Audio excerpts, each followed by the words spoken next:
Alright, so today, as long promised, I'm going to show how these two different types of fiber became this. And to do that, I'm going to be using my drum carder. And just quickly about the different types of yarn or fiber. This is wool that came from Paradise Fibers, I believe in the February bag, and it's 100% merino.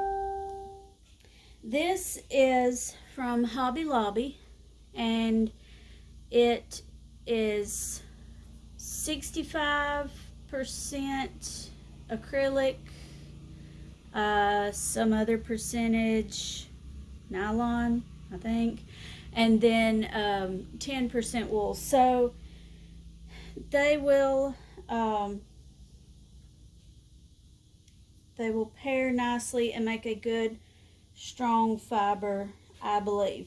A lot of people add in the nylon to give extra strength, and especially for socks. Okay, so what I'm doing is I have pulled off a portion of the fiber from Hobby Lobby. I think it's called Chunky Knit or Chunky Yarn, something to that effect. And for what I'm wanting to do with it, I'm separating the dark with the different colored stripe as best I can. I'm not getting all of it, but that's okay. Little bits here and there are going to blend into the final bat. So, alright, so now I have the dark and the different colors. And what I also did with this fiber is to separate it. I just pulled a portion of that away, just kind of however much I wanted. And again, I'm going to separate them by color. It's not going to be exact, but exact isn't really a concern of mine. If you want it to be a concern of yours, you go right ahead. You can do it however you want to. That is one of the beautiful things about art, is it's yours. Do with it what you want to do with it. And so I'm just going to separate these until I have all of this into its individual colors. Now we have this little bit of a white stripe in here. It's not enough for me to bother with separating it onto its own section, so I just kind of let it go with whatever it's close to. But I've got a purple and pink going. I've got, well, it's not supposed to be purple and pink, but it's purple and pink. And then there's a nice big section of pink. Here's a good size section of the blue.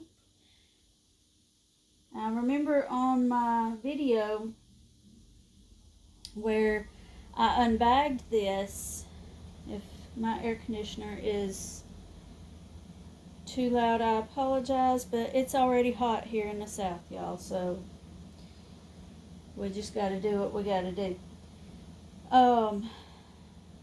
I remember saying in the video where I unbagged this that this looked very much like every windbreaker suit made in the 80s and the 90s.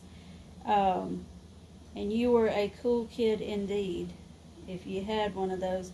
Some of you may have even had family photos taken while in your windbreaker suits.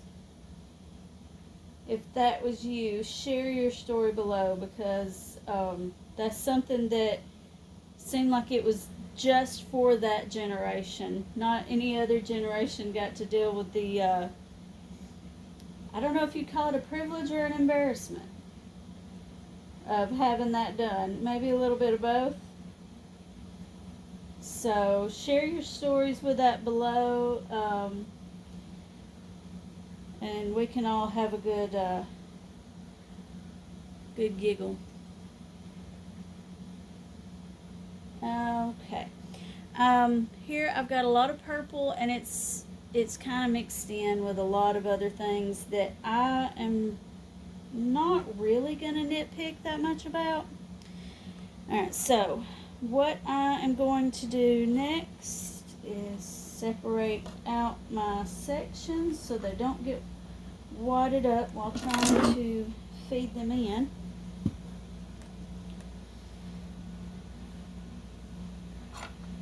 Okay, and I'm going to start with my blue. Let me angle this down just a little bit more. Praying my phone doesn't fall over. And this may be a little bit loud. I decided that when I started doing these, I wanted to have almost like a color block. So I've got, I'll just do blue there. And then I'm going to do black in the middle. I'm just going to let that go around. And then I'll do a little bit more.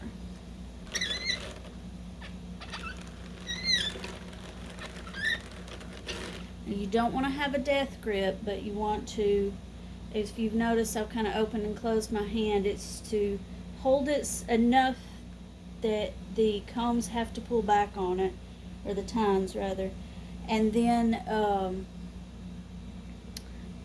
go let it loose so that it will not break, but will wrap on around. So now I'm going to do my pink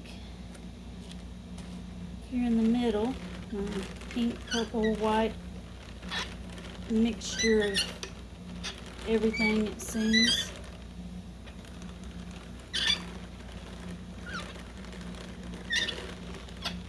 Okay, I'm going to do more of the dark. Now I realize these sections are separated a bit, but what I will do is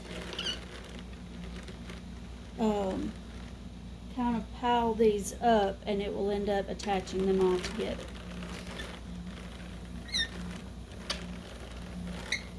So you notice I'm kind of going back and forth a little bit. This will help the colors to blend some, also take up a little bit more room on the drum carder.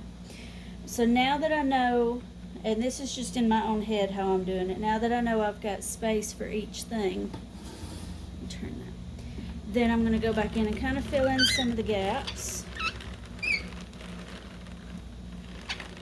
And I believe this is kind of called painting. You paint onto the drum.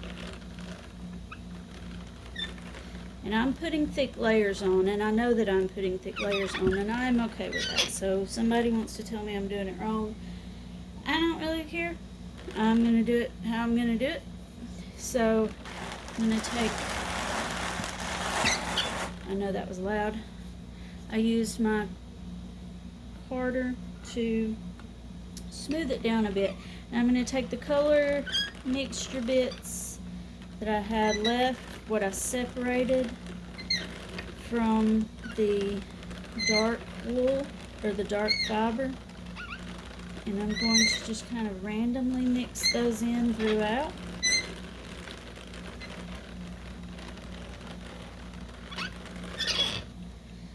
Once again,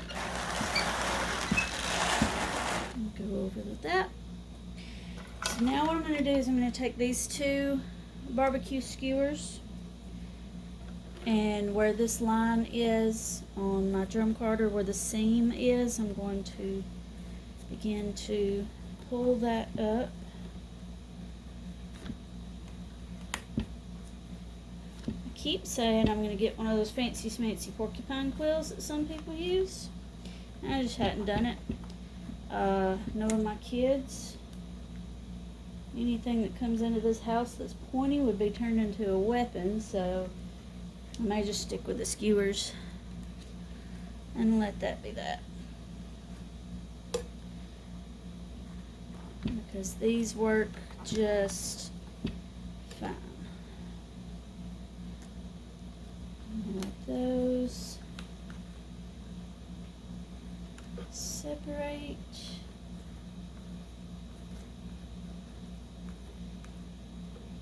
Okay.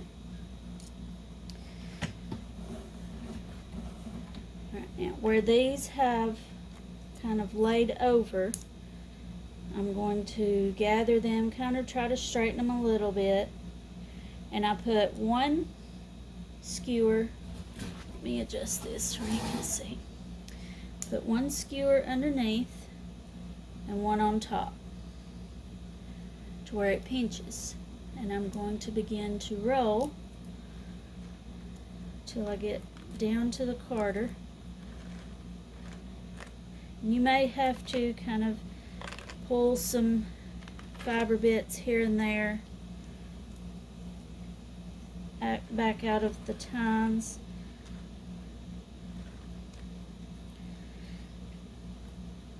I'm not going for anything very compact. My whole idea with this was just to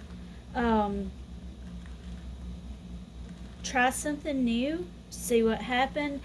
And I'm a big fan of the stained glass effect, where you have darker colors mixed in with brighter colors, and it makes those colors stand out more, it seems, at least to me. Alright, so here is what we have. Now the one I showed you at the beginning is smaller. It's part of the last batch that I made. But you can see where it's got the same effect. That's separated a bit there. So what you do now is you, as Patrick would say, firmly grasp it. You pull one of those skewers out, pull the other skewer out, and to spin it, you would pull from one end and draft and just let the fibers kind of go where they lead you. I'm going to slide this out of the way, bring my wheel over, and show you here that this is what I have so far. We do have some barber poling here and there, but there are sections where it's just the main color. As it darkens in some spots, we have a little bit of a muting of the color, but that's alright. So I will update again soon when I get the rest of this spun up and I get applied, and I will show just what that looks like. So that's how you combine these two to get this. Thanks guys, we'll see you next time.